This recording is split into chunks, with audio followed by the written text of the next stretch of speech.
Welcome back to my next playthrough series. Yes, this time it's Witch of Salem. I'm going to be doing a two-player game, which is really difficult. We're probably going to get crushed, but it's such a fun little game to play. Very difficult to get now. I've been wanting to get this table forever, and I'm finally getting it to the table. So, we have some quick setup to do. We're going to be playing with two characters, basically the green character, the blue character, or blue. The green character, the yellow character. I'm seeing lots of blue on the board. They're virtually the same.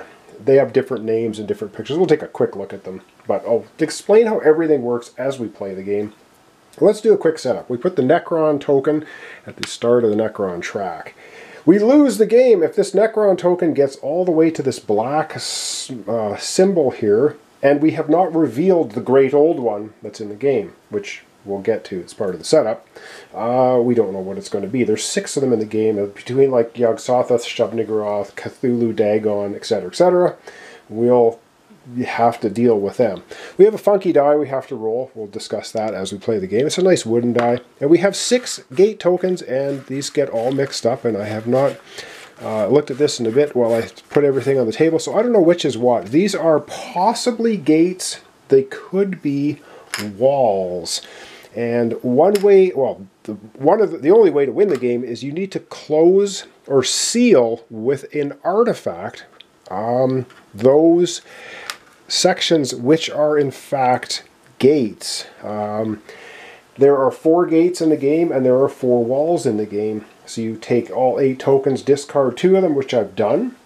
So you could end up with 4 gates on the board, you could end up with 2 gates on the board, and you have to use glasses to actually go ahead and figure out which is what. So it's part of the game. So to win the game, you have to banish the Great Old One. Yeah, that's going to be rough, and you have to seal all of the gates. You have to banish the Great Old One, and then you have to seal the gate over here at the Miskatonic University. Piece of cake.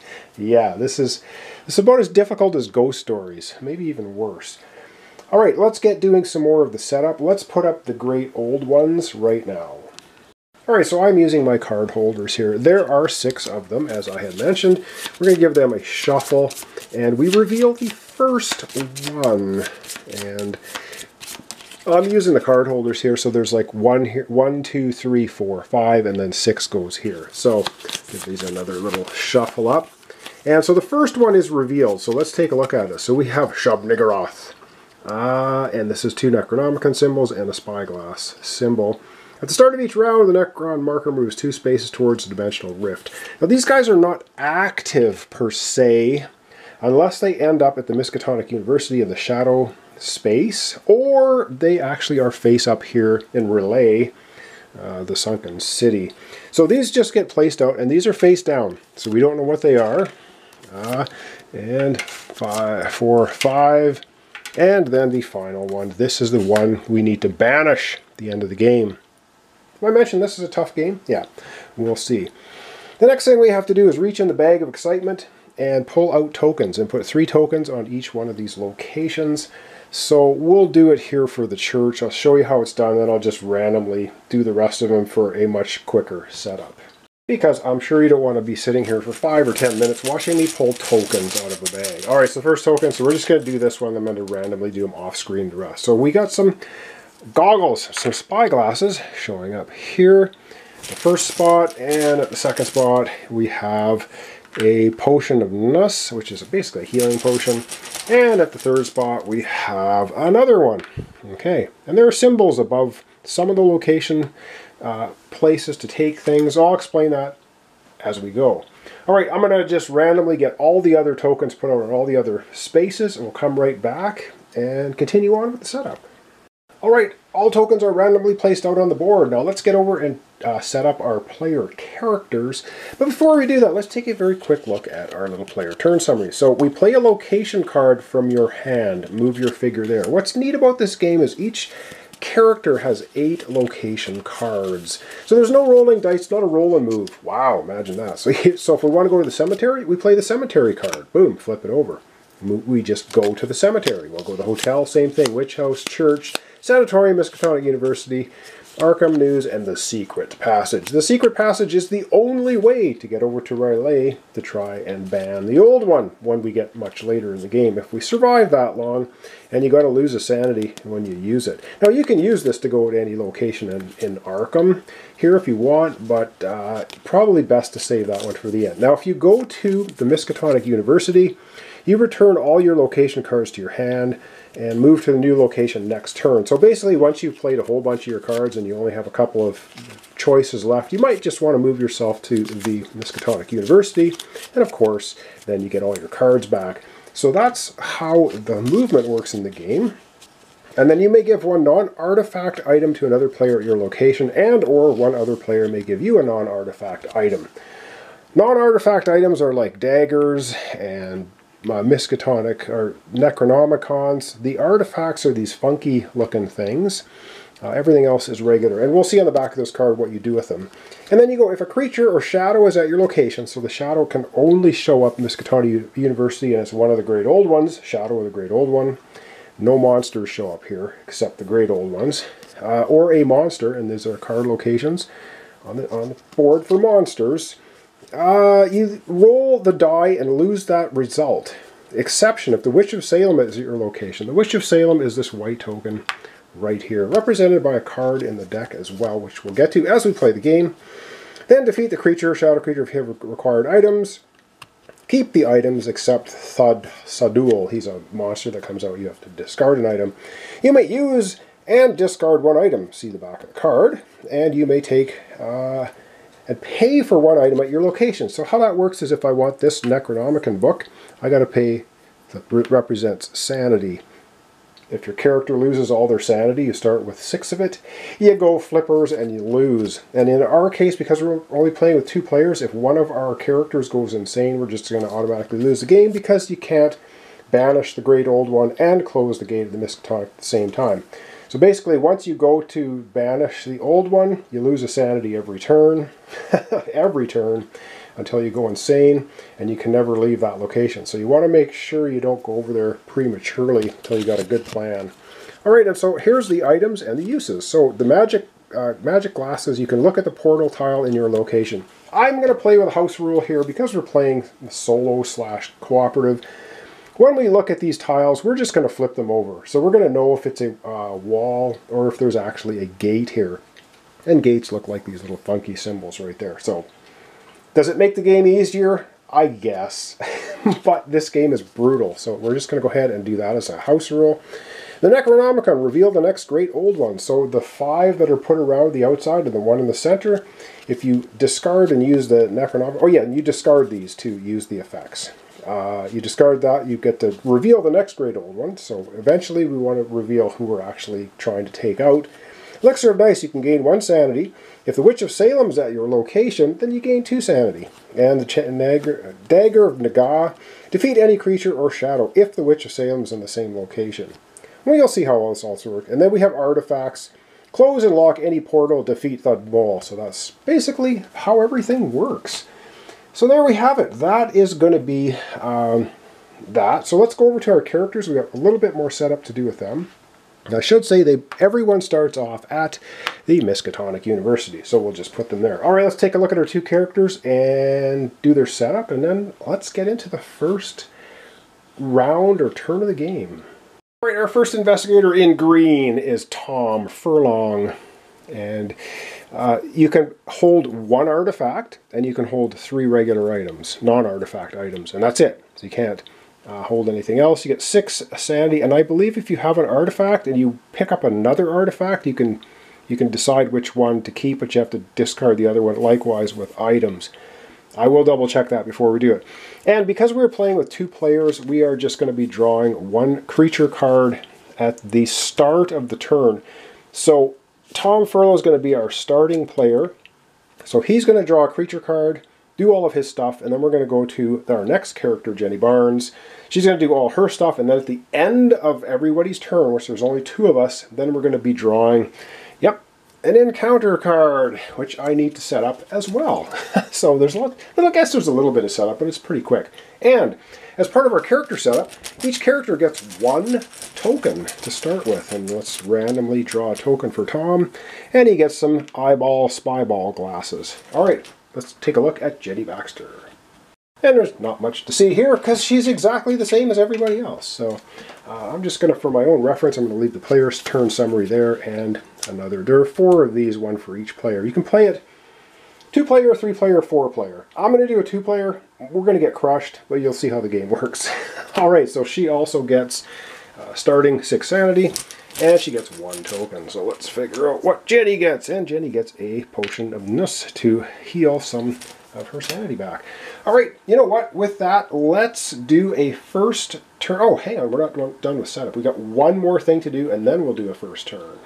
All right, to further randomize the game just a little bit more, we have 12 encounter cards. But you know what we do? Is we take 4 of them and we discard without looking at them. Because there's bad cards in here, there's good cards in here, and we don't know what we're going to get every time. So, boom. 1, 2, 3, 4 cards are discarded. So we're not going to be seeing these 4 cards. So what we do is we discard these 4 cards. That's fine. So we have 8 in our deck. And at the end of everybody's actions, then we draw an encounter card.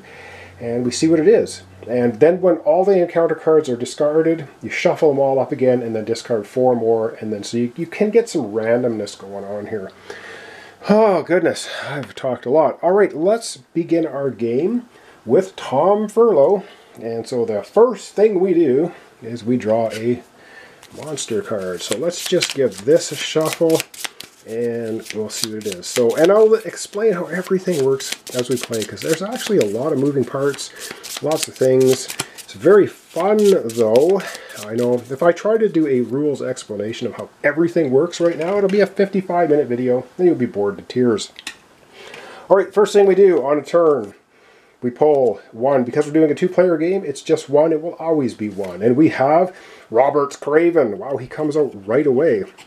The Witch of Salem gathers his stalwart allies. Move the Witch of Salem figure and all player figures to the Miskatonic University. Do not need to roll the loss. Even if a shadow is present, return all your player location cards to your hand, then discard this card and draw a new creature card. That actually sucks that came up right now. Well, darn. Okay, that's horrible. So we have to draw another creature card. This time we get a deep one. The creature, part human, part fish, was beyond ugly. Its hideous body radiated corruption and decay. Oh my goodness. So we need 2 of the same items to get rid of this guy, to fight him and get rid of him. And when you go into a location with a creature, you have to roll a die and you lose that item. So if we roll that, we lose this, we lose this. The person going there loses it. But you might get lucky and not lose anything, and then we can get rid of this guy. At the bottom, what this means, if you draw another creature that's already on the board, everyone gets hooped by what's going on at the bottom. So with this one here, it would mean all of our players collectively have to discard, 2 eyeball symbols, or the Necron moves to the next face symbol on the track, and we will see how that works. So this always goes clockwise, clockwise, the nearest location from where the Witcher currently is. The Witcher is currently sitting at location 0 here, the Miskatonic University. So the number 1 location is the sanatorium. So at the sanatorium we get the deep one. All right, that's the beginning of the turn. So let's figure out what we want to do, or where we want to go with Tom Furlong. All right, so to start us off, I think Tom Furlong is going to discard his cemetery card. I'll explain how that works. So he just uses the cemetery card to move himself to the cemetery. So let's go down here and see what he's going to do.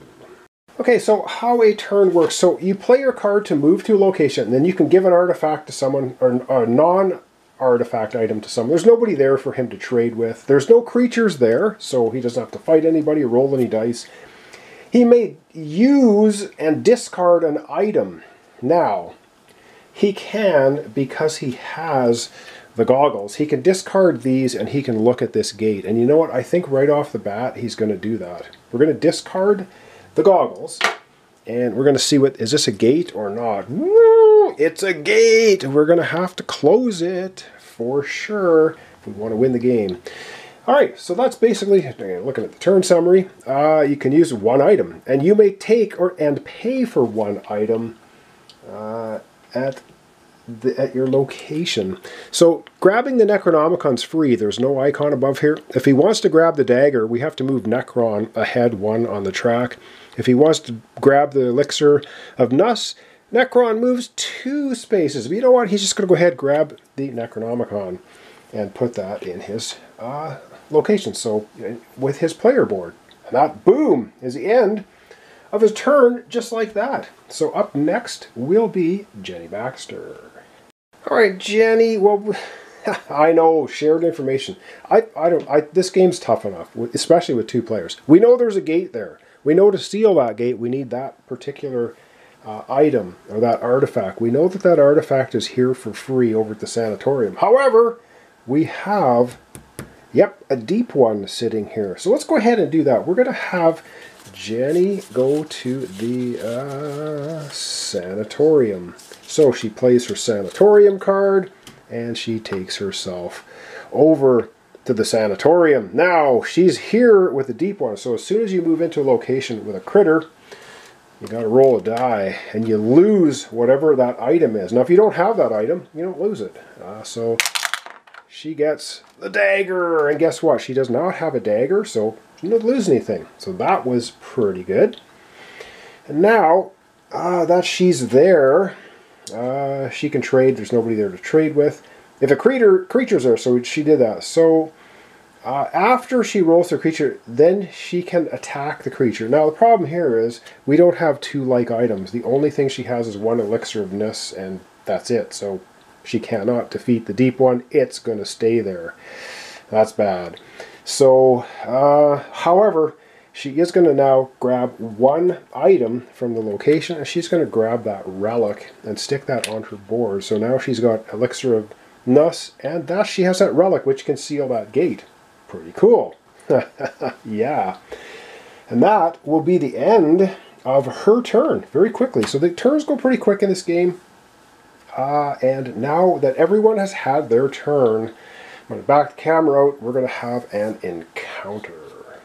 And just about 9 times out of 10, the encounters are just not good. And we get...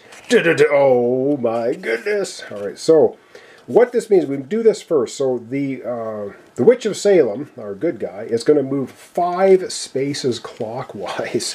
5! So he's on the 0, so he's just going to go 1, 2, and these have numbers 3, 4, 5. So he moves himself over to the cemetery. Okay, it's good to know.